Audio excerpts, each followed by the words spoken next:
You're listening to WCAT Radio, your home for authentic Catholic programming.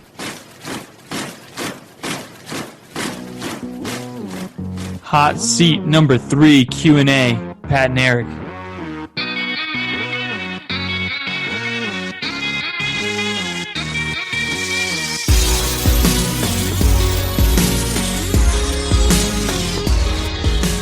Welcome everyone to PolyP. Pat. We're back on the hot seat, Pat. Always a pleasure, my friend. I love these episodes, but man, it's kind of nerve-wracking because I never know what you're going to ask, and hopefully we provide good answers to each other. But we'll it's fun. Yeah, I don't know. We definitely don't lob each other softballs, right? Which is good. But then again, I'm never afraid to punt. If I don't know, you will find out quickly. Okay, cool. Well, hey, do you want to start or do you want me to start? Yeah, you know what? I'll throw one your way first. Okay. So here's a question that I was going to take on my podcast, but I would like your opinion on it. Okay. And I guess this is kind of a softball, but it's more of a practical consideration, or I think it will be for a lot of people. And that is, what do you think arguments for the existence of God, what role do you think arguments for the existence of God actually play? The person who originally wrote this said, when I look around on the internet, bad metric, I know, they often don't seem to convince skeptics, even if I personally think some of them should. Wow. Well, different personalities and different people kind of jive with different things. So like some people will come into the Catholic Church more from an emotional or life experience way of actually experiencing God in some way. Or it may be, an emotional pull. Other people are more intellectual, geared more towards that, and they want arguments. They want proof. I think for arguments for God's existence, I think it's mainly helpful for people that are already believing in God, actually, to strengthen our own faith using reason. So it bolsters our faith. It's a bulwark for faith. And it can be helpful to plant seeds in skeptics. So it can be helpful to demonstrate, and if we can demonstrate on an intellectually sound argument for God's existence, then that could place a seed of doubt in an atheist mind that I think could germinate over time. And so even if we don't see the effect or the fruit of the argument right away, we might see it over time. It might be one of the many things that draws someone in. So for me personally, I have always really believed in God since growing up. I was baptized in first grade. I've never even struggled with believing in God's existence. But for me, I enjoy hearing these arguments for God's existence because it bolsters my faith. And especially if an atheist comes on the scene and proposes something that kind of could rattle my faith, I go back to these arguments and I get strengthened again and be like, no, that doesn't make sense for this, and this. So that would be my answer. It definitely bolsters our faith. And it can provide seeds that prepare people for faith in God later. And some people are just straight up convinced by those arguments, even if you're not. So some people that really helps. I know that was probably helpful in your story, right? Is seeing these arguments, and so different strokes for different folks, I guess you could say. Yeah, it's. Am I allowed to take a whack at my own question? Go for it, yes. Yeah. Just add to what you say, which I obviously very much agree with. I think the person who wrote this question said that they think the argument should convince people, but sometimes they don't. And that is certainly true, right? And, I thought a lot back on my, I hate the term journey, but I'll use it, the spiritual journey, right? I think it's not just personality, but it's an emotional state too. When I was a skeptic, I think I was still I was a very philosophically sincere seeker, right? So I never had a deep emotional animus against religion. I would take some of the caricatured, jabs here and there, but I never had a deep resentment of religion or the idea of God or even Christianity as a whole. So I think that was important because then when I started to encounter difficulties with the various atheistic worldview proposals, and I did encounter some arguments in natural theology for God's existence, it as you said, Eric, it at least planted some seeds, right? And even for me, it's not like you just see one argument and then boom, you're convinced, right? No, it's a process. It's gradual. It's many for people, often many years of study, right? And obviously, some arguments are better than others. So, what's the practical utility? Would I say? I would say planting seeds, certainly. It can build a bridge for people who are sincere seekers.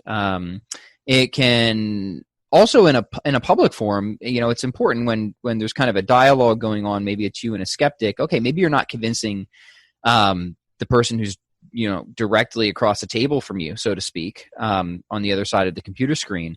But there might be 10, 20 other people looking in at that conversation. And you don't know how your arguments might affect them. And I'll tell you, it has been very often when I'll have an exchange or an engagement, or I'll leave a comment on some website or social media thing and get into it a little bit. And again, do I always convince my interlocutor? No. But do I frequently get messages from other people who are curious or interested in what I have to say? Yes. So remember, there's often onlookers. And then certainly for people of faith, I think you're absolutely right, Eric. It does really bolster the faith. It gives a huge amount of intellectual credibility to it. I was actually just talking with a priest friend of mine, and who had a debate fairly recently, and I prepped him. I gave him a heads up because just like, hey, here's what's kind of in the literature lately over arguments for the existence of God and whatnot. So you might want to keep an eye on this. And what I have realized is when it comes to certain skeptics, right? And this is something I took for granted. Is it okay if I go on for another minute or two? Keep going, yes. Right? Is they're not the same kind of skeptic I was. I think I was always genuinely somebody who just wanted to understand the truth about things, the deep structure of reality. But there's a type of skeptic out there who's a more sophisticated skeptic, to be sure, but they seem more interested in kind of scouring the literature or just trying to find any old objections that they can to avoid a conclusion they don't like. And that's a very different kind of person. Right, and that's something that I've tried to come to appreciate more deeply. Now, it's important to be able to address those objections and be aware of that skeptic, but that is not a skeptic that I think is somebody who's going to be as easily convinced, let's say, because I think that as many of us can all be, right, priorly committed to a position that we're just not willing to budge from for any reasons, and so we can become clever but not necessarily wise. And that's a matter of practical discernment to try and figure out, okay, what type of skeptic or interlocutor am I dealing with here, and how much time should I invest in this? Should I come at this from another angle? Because if I sense that it's a skeptic of the latter sort, I'll address the objections, but I might try and get off the contentious issues and maybe try and form some common ground in another place and bring down some of the emotional barriers. So it's a difficult question. I don't have a straightforward answer to it, but those are just at least some of my initial thoughts. That's great. And Paul, he didn't come all the time with fancy arguments, but in the power of the Holy Spirit and the power of God. But then other times he used the cultural's arguments, and like the poets and all of those things to really put forth a case for the resurrection of Christ and all of that. And so I think in the end, it all matters. And you never know, like I never know who's listening to this podcast, right? Like I have no idea who's being affected by it or not. And so just be faithful. If you feel this, the Lord pulling you to make these arguments, and if you have that gift, like you have a certain gift, of course, like please share it regardless of the effect that you see. And sometimes I think about this too, is like sometimes the things that we do we won't even see the fruit of them until maybe 150 years from now or 200 years. Like St. Louis de Montfort, like his book got rediscovered way later, but he was faithful to write it in his lifetime. And we shouldn't forget that there are sincere skeptics who have sincere intellectual barriers, and that's why the philosophy and the apologetics is useful. And I'm sure you get it, Eric. In fact, there's a listener of this podcast, I won't name him right now, who we did a previous episode and we worked through some of the objections that they had, good, serious objections. I think we overcame them, and not too long ago, they said that they are back in camp theism now, Yes. right? Yes. So those people are out there, sincere people who just have sincere intellectual objections. Yes. I would say you have to take them seriously. You have to show respect to that position as well. And then it's just a matter of discernment to try and figure out if that's actually a position someone is in. Mm-hmm. Yes, that's a great question. Well, here's my question for you, Pat. What is divine simplicity, and what is problematic about departing from this view? Man. Boom. Yeah, so divine simplicity says whatever is in God is God, right? So, boom, that's divine simplicity, right? So whatever God's power is God's knowledge, is God's love, is God's goodness. There is no complexity in God, no parts, no metaphysical or physical complexity or parts. God is absolutely, as the name implies, simple, absolutely ontologically simple. So you're going to have to give me more than 2 minutes to unpack this, my friend, because this is a big one. This is a big one. And I'm big on it. This is a big reason that I became Catholic, because when you're on the hunt for ultimate explanations, this is how I'll start this out, right? When you're on the hunt for ultimate explanations, there's certain aspects of reality that cry out for explanation, that cry out for an external cause of some sort. Aspects of reality such as the reduction of potency to acts, or anything that itself is composite, where the parts are logically prior to the whole. These are things that require and cry out for or point out towards some type of external explanation, for example. Causes, to use a colloquial term, right? So when you're on the metaphysical hunt for ultimate explanations, what I want to say is at the end of the day, if you follow the chain of intelligibility through, you're going to have to get to that which is absolutely ontologically simple, that which is pure actuality itself, in order to understand how there is any metaphysically composite being between act and potency. Just to give a simple example. So the famous act and potency distinction is probably the best one to start with on how you get to divine simplicity, especially in the order of existence. That certain things have actual existence, but they have it in a limited, finite way. It's bounded or delimited by a particular essence. Let's say it exists, but it doesn't have to exist, so it cries out for an explanation beyond itself. It exists in virtue of something else. It is a dependent existent. It is not a necessary existent, for example. It doesn't exist in virtue of what it is. And so, without repeating the arguments that I've written about many times and done on my podcast before in too much detail, this ultimately has to get you back to something which is pure actuality itself, that exists in virtue of itself in an unbounded, unrestricted way. And the word pure is really important, right? That it's not a composite of act and potency in any way whatsoever, that God can have no potential part, if you will, because it doesn't even make sense to say that God would have a potential part, because to have a potential part means there's some aspect or feature or dimension of you that can be brought to actuality, to actual existence, right? Well, what would actualize that? What could actualize that? And the answer is either something more fundamental would have to actualize that, in which case we're just back in the regress of causes for intelligibility, or nothing can actualize it, right? Those are the only two options. And if nothing can actualize it, then it's not a potential at all. It's literally nothing, right? A potential that can't be actualized is nothing. That was an objection somebody gave to my argument one time. Like, that's interesting, but it's just a trick of language. You're talking about literally nothing. Because somebody tried to say as an objection to divine simplicity, well, maybe God just has a potential part that can't be actualized. I'm like, that's nothing, friend. That doesn't exist, right? You're talking about nothing, right? So what's the general point here? The general point is when you're really doing metaphysics and serious philosophy, and you're not just doing souped-up apologetics, divine simplicity is the only ultimate principled stopping point, right? That's the only place where you can get to what we might be able to call an existent that is self-explanatory. And it's self-explanatory because it lacks any of those ontological features or aspects that cry out for an external explanation. For example, reduction of potency to act, metaphysical compositeness, a distinction between essence and existence, right? There's different paths we can take to get to God's existence, but they all correspond or converge upon that which is pure actuality itself, absolute simplicity itself, no distinction between the whatness and the isness of the thing, the essence and the existence. So divine simplicity arrives from is the conclusion of the great metaphysical hunt for ultimate explanations and intelligibility, right?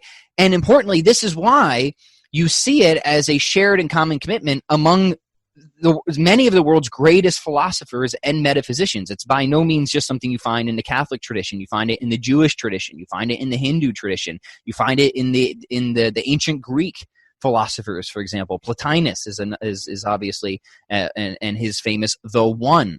Right now, why is that? Because when you reason consistently. And in metaphysical channels, that's the conclusion you're going to reach. So it's not surprising that we would see this as a shared commitment. The Catholic Church, however, just says that this is true. This is a dogma, right? So as Catholics, we are committed to this, and we would also want to argue that we see it in Scripture as well. Certainly, when we're reading Scripture with a proper metaphysical background or understanding. So to clear away a few common misconceptions, when we say that God's power is God's love, is God's goodness, this confuses people because they think we're saying that power as we know it in us is the same thing as love as we know it in us. And that's not what we're saying, right? What we're saying is something like power in us is something like knowledge in us. And there's what's known as the principle of analogy, right? That we have to constantly keep in mind. Two metaphysical tools you have to keep in mind when you're doing metaphysics, right? And especially when you start talking about God. One is that we proceed apophatically when we start to, encroach upon ultimate reality. We're really saying more about what ultimate reality is not than we often are saying about what ultimate reality is, right? God is not finite. He's not metaphysically composite, for example. He has no distinction between his essence and his existence, right? We're kind of stripping things away in the metaphysical process. Now, that doesn't mean that we can't know real positive things about God, but we often proceed apophatically. The other is, of course, the principle of analogy. God has something like power in the way that we know it, but infinitely higher, right? God has something like knowledge as we know it, but infinitely higher. And what we're really saying in divine simplicity is whatever the ontological basis of God's power is, just is whatever the ontological basis of God's knowledge is, for example. Strange? Yes. But surprising? Not really, right? If we're talking about that which is infinitely higher than us, that which is qualitatively unbounded, that which is pure actuality itself, when we're talking about God, why would we be surprised that things are a little bit strange, a little bit different? I mean, this is just a common, certainly Christian commitment that we ought not to anthropomorphize God, that whatever else God is, he's not a creature, right? So it would make sense, given that God is the ultimate creator of everything else, the unmoved mover, pure actuality, absolutely simple, that there's going to be certain things that we can conclude about God and argue philosophically that are going to seem a little bit strange. It would surprise me if that wasn't the case, right? If we were talking about God and he just seems to be like a human person, just a lot bigger and stronger and smarter. And I think this is a theological position that too many Christians unfortunately hold. That seems horribly anthropomorphic. That seems like we haven't done metaphysics, right? We've just done some type of souped-up apologetic project. So why is it important to hold divine simplicity?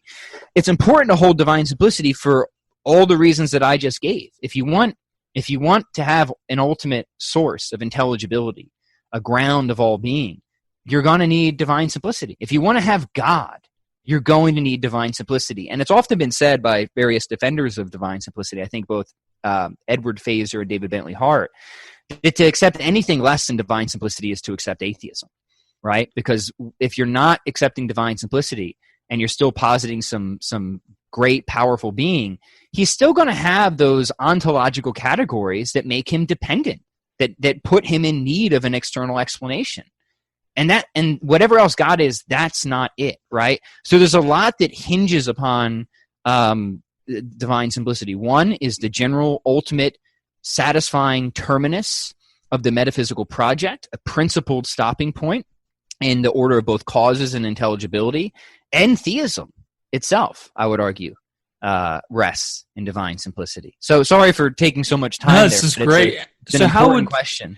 How would someone like, there's a famous apologist out there, William Lane Craig, who I guess supposedly doesn't believe in divine simplicity. Right, yeah, he rejects it. So surely he's heard these arguments. And so do you have any idea like why he or how he rejects it? Like how does he get around this? There's, first off, let me say I very much appreciate Dr. Bill Craig's work. I think he's great thinker.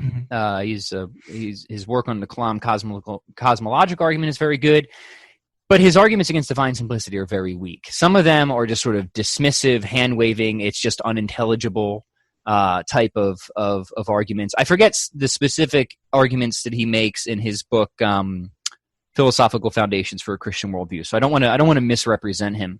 But I remember being massively unimpressed by his critiques. And of course, he was one of the people I wanted to look at because he's very smart, right?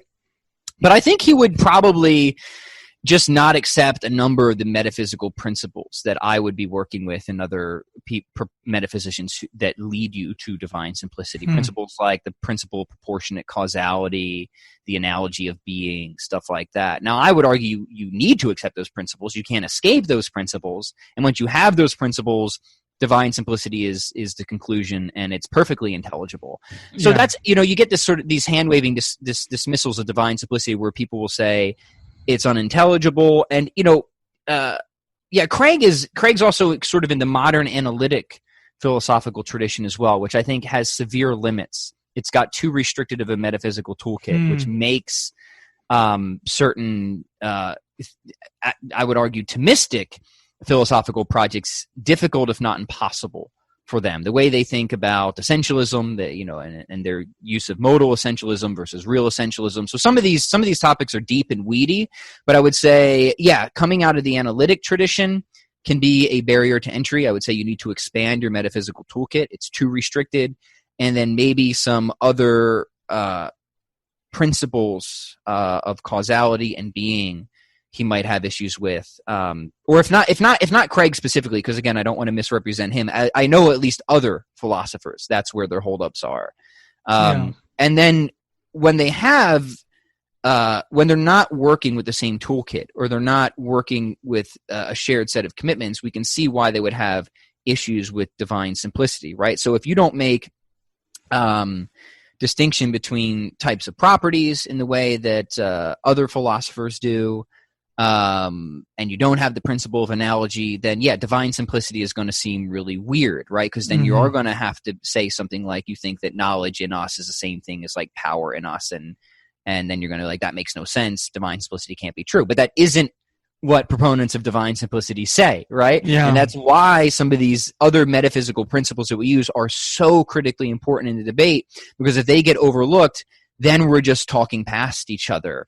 So that's some of the, I think, reasons that people miss it or don't get it, because they're either working with too restricted of a metaphysical toolkit, or they're not using other, or they're not keeping in mind things like, the principle of analogy, stuff like that. And there's so much to unpack here, but we'll move on to other questions. But just for right now, if our listeners want to go deeper in this, do you have any other podcasts or resources that you would recommend? Like, hey, I wrote on this, like, if you want to go deeper, here's something. Yeah. Actually, a couple of things. My $1 ebook, How to Think About God, makes, I think, a pretty robust case for divine simplicity. I have multiple sub-arguments for divine simplicity in that. I also deal with some of the more serious objections to divine simplicity that we'll find in the literature. So if you want to go deep, check that out. It's just called How to Think About God by Pat Flynn, not Mortimer Adler. There's two books with the same title. I also have an article on my blog called Safeguarding Divine Simplicity with Bernard Lonergan.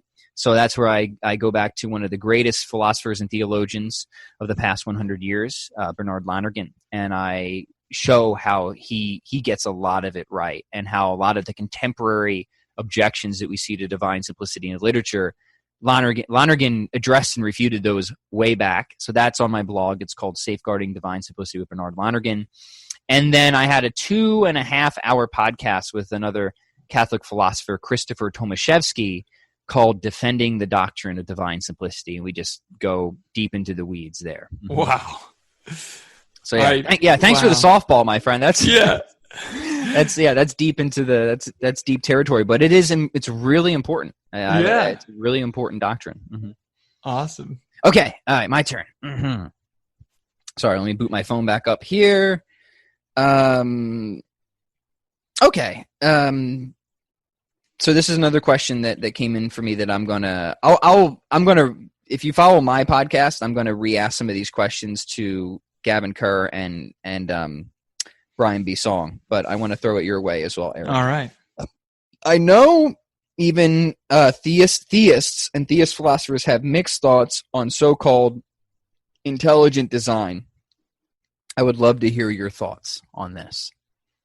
So your thoughts on the intelligent design. So I grew up pretty fundamentalist in a lot of ways, you could say. I grew up as a Baptist, and I say all that to just let people know that I did grow up with all sorts of arguments against evolution, and for intelligent design as well, which that you can believe in intelligent design and believe in evolution, but so those are two different things. But that's how I grew up, and I kind of go back to those things. So actually in 9th grade biology class, Pat Flynn, I did a project on the irreducible complexity of the bacterial flagellum.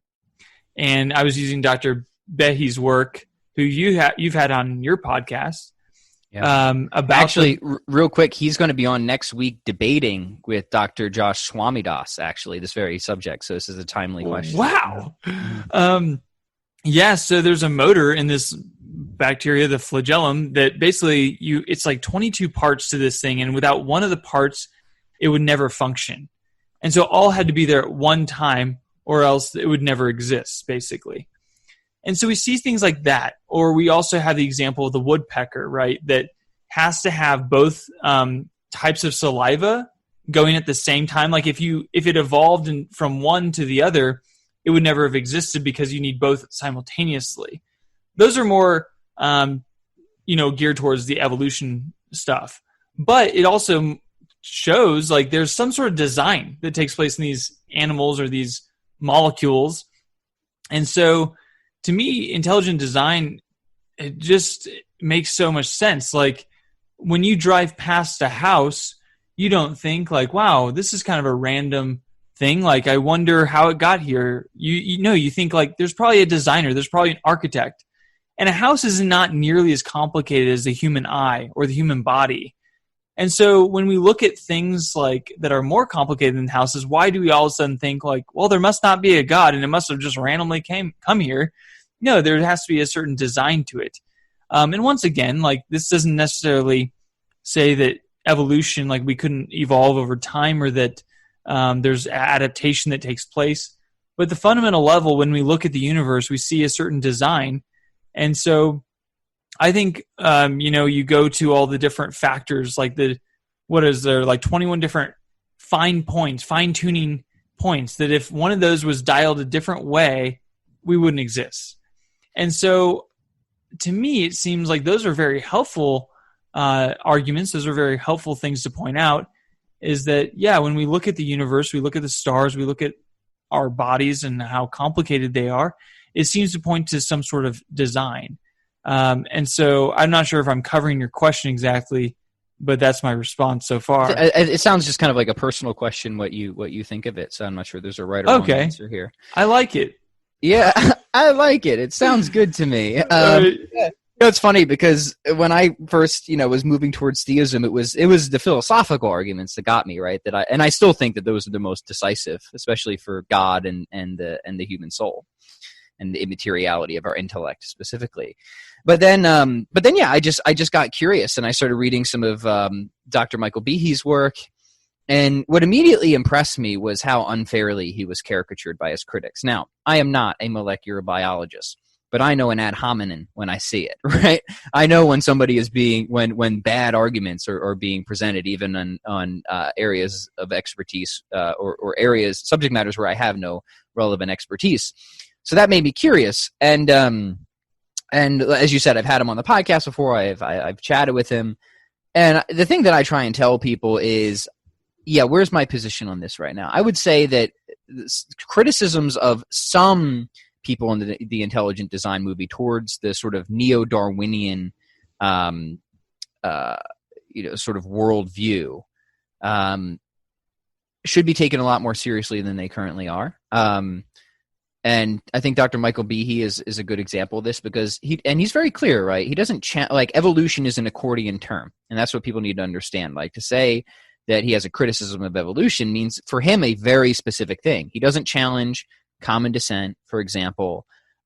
He's saying, no, there seems to be a difficulty with the proposed mechanism of evolution, of selection and mutation, for some of the reasons that you gave, Eric. Like, we have these structures, even at the molecular level, that are irreducibly complex in the sense that they don't seem to have functional intermediaries, right? It's like, it seems like everything needs to be there all at once, coordinated in order for it to serve any other purpose. So it's hard to see, given the proposed mechanism, how that would have ever evolved, right?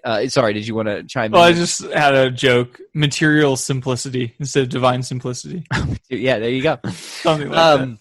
So what would I say? I guess I would say, first off, certainly nobody's faith needs to depend on the arguments from the intelligent design theorists. If anything, I've just tried to be a friendly platform for some of the thinkers that I think are advancing important scientific arguments. And that's what Behe really insists on, that he's got no philosophy of nature. He's a serious scientist himself, and he's got serious empirical critiques. And he does, right? If you read his books, you'll see him really rolling up his sleeves, getting into the research and making his case. And so I think anybody who's got a scientific spirit needs to respect that, right? At the end of the day, we want to know the truth about things. Maybe he's right, maybe he's wrong. But I've tried to encourage some dialogue about that. And I'll tell you, I held a debate between him before. I think he did a fantastic job. Dr. Swamidas, who himself is a Christian, he's been somewhat critical of various aspects of intelligent design. So I say, come on the show, let you guys have at it. So that should be next week, and I would invite people to tune in and hear the arguments and see what you think. Mm-hmm. That's great. Okay, well, do you have any more thoughts on that, or are we ready to move on to the next? Yeah, I just realized they said next week, but I don't know when this episode will air. So maybe, maybe it was 2 weeks ago or a month ago. It'll probably be 2 weeks ago. Yeah. That's so funny. Okay, this is just kind of a fun question, I think. You've mentioned before on our episodes that you really got into near-death experiences, like researching them. I just wanted to know if you had any on the top of your head that you could just share with us, like any near-death experiences that you remember researching that were like, whoa, that was crazy. Yeah, I'm not going to be able to cite them, but like you have the Parnia study, study and stuff like that. So people should look into the peer-reviewed, studies on this. I think you might be surprised at what has actually come out in the literature.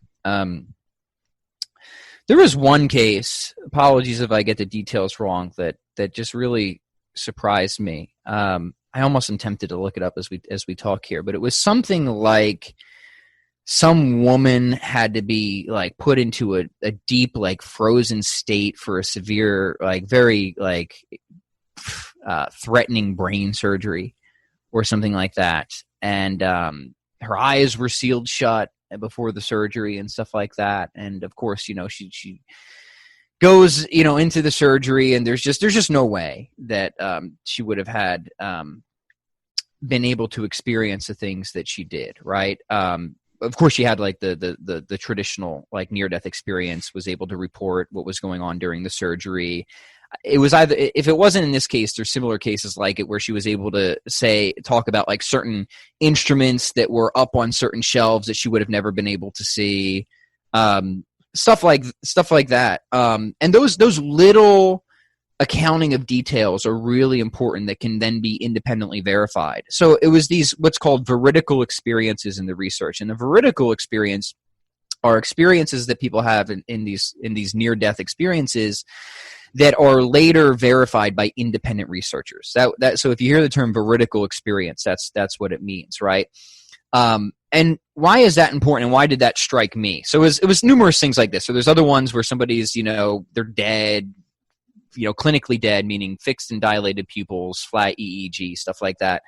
And they're having this out-of-body near-death experience, and they can go through walls, and they can even go outside the hospital, and they find like a shoe on a ledge that looks a certain way that they definitely would not have been able to see, and then they can go back and they can report that and say, like, hey, there's a shoe out there, and it looks like this, and people go out and they're like, by golly, they were right? So it's a lot of, again, I'm messing up some of the details because it's been a while, but it was stuff like that really struck me, the veridical experience. Now, why would that really strike me, and why should it strike other people? Well, two reasons. One, given that there's little to no brain activity of the people who experience this, it's amazing that they experience anything at all, right? If materialism were true, we would not expect something like that. However, people want to propose, well, this is just a projection of oxygen shortage to the brain. It's a hallucination. But here's the thing. Hallucinations don't produce veridical experiences, right? Sensorial knowledge that can then be later verified by independent researchers. So a hallucination itself would be pretty remarkable, but hallucinations don't produce veridical experiences, and that's the key. Right. So it was the veridical experiences that really caused me to eventually think, okay, I think that these are, if not decisive, right, because we're in the realm of science here, which always deals with probabilities, at least a very strong weight in the scale of theism and afterlife, right? And if God exists and the human soul can survive bodily death, then think of it like this. Might we expect something like near-death experiences? Actually, yeah, that kind of makes sense, right? But if all humans are just some, haphazard assembly of chemical impulses, whichever way you want to get it, like, would we expect anything like near-death experiences? It's hard to see how, right? It really is hard to see how. So I would just say, if we're just comparing hypothetical worldviews, hypothesis, general theism, hypothesis, general materialism, the fact that we have this data and research on near-death experiences without even going too deep into the weeds, I think is a strong weight in the scale of theism, would be a way to think about it. And what was the journal you recommended, or the articles? Yeah, so who does a good job overviewing the research is Father Robert Spitzer. And so if you want like a good kind of synopsis of the actual peer-reviewed studies and arguments on interpretation, I would grab Father Robert Spitzer's The Soul's Upward Yearning is a good book where he goes through wow. That. Mm-hmm. All right. For sure. Well, thank you. Yeah. No, it's fun. I haven't spent a lot of time with that recently, but that was a weight in the scale for me, for sure. Near-death experiences. Okay, jokey. All right, so let me ask you this then, Eric. I know you've written a lot on church unity. Mm-hmm. What is it, and why is it important? I'll let you take it any direction that you want. What is church unity? Why is it important? Well, I have a book coming out in November, which is basically my thesis that I wrote this summer, and it's going to be called Visible Unity, A Calling of Christ for the Church. So I specifically said visible unity. So you can kind of, say unity is two, it has an invisible dimension and a visible dimension. So when it comes to church unity, what we really mean invisibly is that we have the same faith, hope, and love. We share the same faith. We are charitable to one another. We're united in our bonds as brothers and sisters, right? And that transcends even the Catholic Church, right? That goes beyond the church's walls to our Protestant brothers and sisters, where we can have some sort of invisible unity where we both recognize that we're brothers and sisters in Christ. And we have that bond there. And so that's really important. That's what the Second Vatican Council called the soul of the ecumenical movement, which ecumenical movement is to make the church one again. And so drawing all people back into full communion of the Catholic Church. And now that's where we're stepping into visible unity. So visible unity is not just those invisible dimensions, but it's also we're under the same governance, so the same hierarchy, and we're partaking of the same sacraments. So sacraments are basically visible means of invisible grace. So there's a visibility to it. And so visible unity, okay, we need to, like St. Ignatius of Antioch in 107 AD said, to have a church, you need to have a bishop and you need to have the Eucharist, and there is no Eucharist without the bishop. And so those two things alone, you could say that's very a key to understanding visible unity. So are we partaking of the same Eucharist under the same bishop? And obviously we don't have to be under the same bishop as far as the regions, but then we get into the Bishop of Rome. So union with the Bishop of Rome also comes into very big importance when it comes to visible unity, because there is one flock and one shepherd, and Jesus is the ultimate shepherd, right? But he has appointed Peter as his representative. And so to be in union with Peter is a classic delineation line between visible unity and invisible unity, or between unity and not unity, disunity. Now that we have a lot of even visible unity with our Eastern Orthodox brothers and sisters, but we don't have full visible unity because they're not in union with Peter. And so why is this important? Why is visible unity, not just invisible, important? This is a huge thing because oftentimes in my conversations with my Protestant friends, it's like, hey, we both love Jesus. What's the big deal? You know, I don't understand this. Well, because it was a big deal to Jesus. He prayed in John 17 that we would be one, so that the world would know that the Father sent the Son for the salvation of the world. Like, so what's at stake with unity in general is evangelization, to reach the world. And the visible dimensions influence the invisible. So if we're not united in the same Eucharist under the same bishops, then that compromises our invisible dimensions as well. It can weaken those bonds of love between one another. And it's like, well, why aren't we part of the same church, experiencing the same Eucharist and all of that? And growing up as a Protestant, I didn't have the Eucharist. So I didn't have the body, blood, soul, and divinity of Jesus Christ given to me. Well, that's a problem. Like, I really wish I would have. And so visible unity actually gives us access to those invisible dimensions of grace that if we still remain divided and we pretend that we have a unity, well, we do have some semblance of unity, but if we pretend we have more unity than we actually have, then we're cutting people off from Jesus Christ in the Eucharist, which is profoundly wrong and bad. And so Jesus, it's on his heart for unity. And the church has always understood unity in not just being this invisible bond between believers, but as a visible church. And it's important to be part of that visible church, just as ancient Israel was a visible body of people. So the new Israel, the church, is a visible body of people. And so that's what unity is and why it's so important. I could go on, and I'm going to do a lot of different podcasts coming up on my book that's coming out that will go into the historical, theological, and evangelical implications of why this is so important. And, you know, I'm just so passionate about it because it's so misunderstood. Like if we have different starting points as to what church even is, then that's a problem. We can look at moral issues, okay? A lot of Protestants believe contraception is okay. Well, Catholic Church teaches that it's gravely immoral. Well, which is it? And what should we teach people when we're discipling them? Some people think the Eucharist is just a symbol. Others, like Catholics, believe it's actually Jesus. Well, that's a night and day difference between a piece of bread and the real presence of Christ. Okay, so that's a problem when we have these disunifying things, aspects of the faith, and surely that dwindles our witness and dwindles even our ability to love one another as brothers. And if we truly love one another, we want each of us to experience the fullness of truth.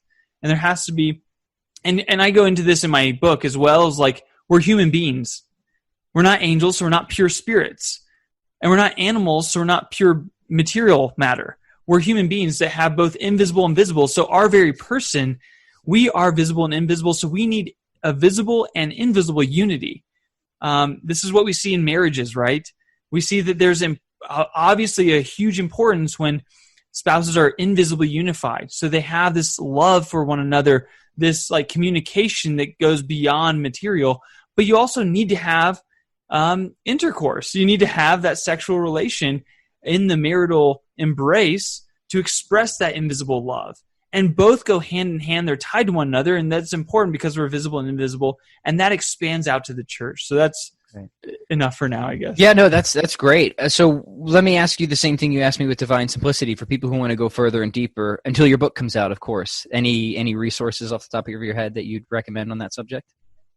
Look up Saint Cyprian of Carthage and his short letter, really, on Christian unity. It was written around 250 AD, and that'll blow your mind. And that's how the early church viewed unity. And it's very clear that if you're not in union with Peter, that's not good.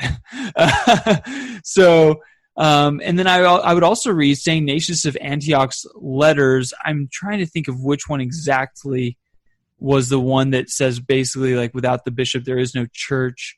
Mm-hmm. And I think it's the letter to the Trallians. So I would read those two sources, and I would definitely read the Second Vatican Council's decree on ecumenism. So read that decree on ecumenism. All three of the things I just mentioned are very short, but they pack a punch. And so those are the three things that I would recommend reading. And then I recently did a podcast on evangelizing Protestants, ? That's actually gotten quite a bit of downloads. But I give 8 reasons why to evangelize Protestants, and all of that has to do with this topic of visible unity. I mean, so it's really going more into that as well. Yeah, very cool. Good stuff, my man. Yes. Mm-hmm. Okay. We've talked about this before, so I just want to know, what is your current thought toward predestination? Yeah, with what, 4 minutes left on our podcast here? Yeah. Go down the predestination rabbit hole. I can go on an easier question. Yeah, no. This is good. Let me give a very brief response, and then we could maybe take this deeper in a future episode, because this definitely merits not just an episode, a series on its own. Let me say why I think the study of predestination is really important and fascinating and interesting. I love the study of predestination because you have to work really hard on a number of various subjects to even approach this question, right? You have to work really hard on scripture. You have to work really hard on metaphysics. You have to work really hard in philosophical anthropology. I think all these things bear heavily on the question of predestination. Of course, the nature of God, God's relationship to the world, God's eternity, human freedom, the nature of grace, what God reveals. Like, you just have to try and juggle a million different things as you're wrestling with this, right? Which is why it is a notoriously difficult subject, and it's why I've always been attracted to it, right? Yes. I mean, it's also a pressing subject, right? Because you get certain objections like, hey, if God foreknows everything that I'm going to do, then why did he create me, or do I really have free will? And that rests on, right there is a basic mistake, right? God isn't in time looking forward. God is eternal. All things are physically present to God in his eternity, right? So he knows things very much in an analogous way as I know that Eric is right there because I see him, right? But we also have to remember that God's knowledge is his power. So he knows things as causing them eternally. So I would argue the issue with when it comes to human freedom isn't as much with God's knowledge, at least it isn't as much as thinking of it in the perspective of knowledge, but thinking about it in the perspective of causality, right? His and the will. Causality and will, right? That's where it gets more interesting to me. And I think if you want the short answer of who I think got it right, or at least got the best or closest account, I'll give 3 thinkers where I would say if you read these 3 thinkers, you would converge pretty closely on where I'm landing on this right now. Jacques Maritain, 2 books from him would be Existence and the Existent and God and the Permission of Evil. So Jacques Maritain. Bernard Lonergan, who takes a different approach than Maritain, but they come, I would say, under the same general umbrella, Grace and Freedom. And Dr. Michael Torre, who I've had on my podcast, he's got a very good, thick book on this called Do Not Resist the Spirit's Call. And at the end of the day, I want to affirm that Catholics can hold God's universal causality, his sovereignty, and human freedom, and that we can defend and hold all these things, that God does not arbitrarily will that some are saved and some are damned, like Calvinism, that we really do enter into the drama in a real way, but also that we cannot frustrate God's universal will either, right? So there's a million different things to unpack on this question, and it's a wonderful, fascinating study, but I would say, I'm probably closest to Jacques Maritain. I think he got it right. I think he strikes the right balance between, say, like the harder Thomists who are in my mind borderline Calvinist, and also Molinism, which I think is false. There's like Neo-Banyezianism, and then there's Molinism. I'm with Maritain and Francisco Maransola and Dr. Michael Torr in that camp. So I know that's just kind of a punting answer, but it's the best I can do in 4 minutes. No, I like it. I wanted to know where you were at because, when we were talking to Carlo earlier this summer, it seemed like you were more leaning towards the more hardcore Thomist approach, I guess. No, I was pushing back on that. That's where Carlo. Oh yeah, you were. And we've had fascinating exchanges, really good back and forth, and I've presented dilemmas for the harder Thomists and the Neo-Banyezians, and I want to say that they're in a position. This won't make sense to people who aren't familiar with the debate, but I want to say that they're in a tough spot in the sense that they're either going to impugn at least our intuitions of God's goodness, unless they also accept universalism, which most of them don't, right? But because it's going to be borderline Calvinistic, or they're going to have to make certain concessions, which will essentially drive them to Maritain's view or something very much like it either way. Wow. Yeah, so I obviously didn't substantiate that. That's just an assertion at this point. More to come. More to come, yeah. That's great. I tried looking up Maritain's book, but I didn't find it. But hopefully I'll find it this time. Yeah, so you can find existence and the existent pretty easily, but his one where he goes much more into detail, which I think is a beautiful and fantastic book and a must-read on this subject, is God and the Permission of Evil. That one is hard to find. You gotta kind of really dig around to find a copy of that. But if you're interested in this subject, you need to find a copy of it. Mm-hmm. Wow. Well, Pat, I don't know how you became this smart and how you have time to read all these things with all your kids and everything, but I'm thankful that you do. You see the bags under my eyes, my friend. Oh yeah, you don't sleep. Oh, perfect. That's right. Yeah. Wow. No, I appreciate it. They're big subjects. They're important subjects, right? Yeah, that'll be fun. We'll discuss it more in a future episode. But this has been fun. I love these back. Well, by the way, for people who are listening, we don't tell each other the questions beforehand. We come in totally blind on this, so we never know what we're going to get. Yes. Well, I think we're off the hot seat now. That's enough. That was 6 questions, 3 each. Please, everyone, leave a review on our podcast if you like it. If you don't, then just remain silent. No, just kidding. Please leave a review if you like it, and we'll catch you next time. Peace.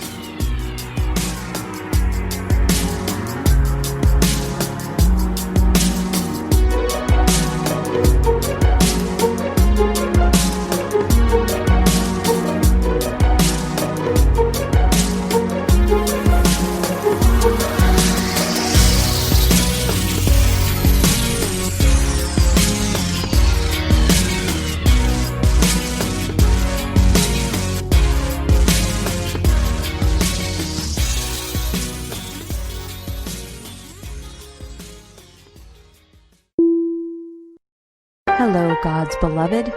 I'm Annabelle Mosley, author, professor of theology, and host of Then Sings My Soul and Destination Sainthood on WCAT Radio. I invite you to listen in and find inspiration along this sacred journey we're traveling together to make our lives a masterpiece and, with God's grace, become saints. Join me, Annabelle Mosley, for Then Sings My Soul and Destination Sainthood on WCAT Radio. God bless you. Remember, you're never alone. God is always with you.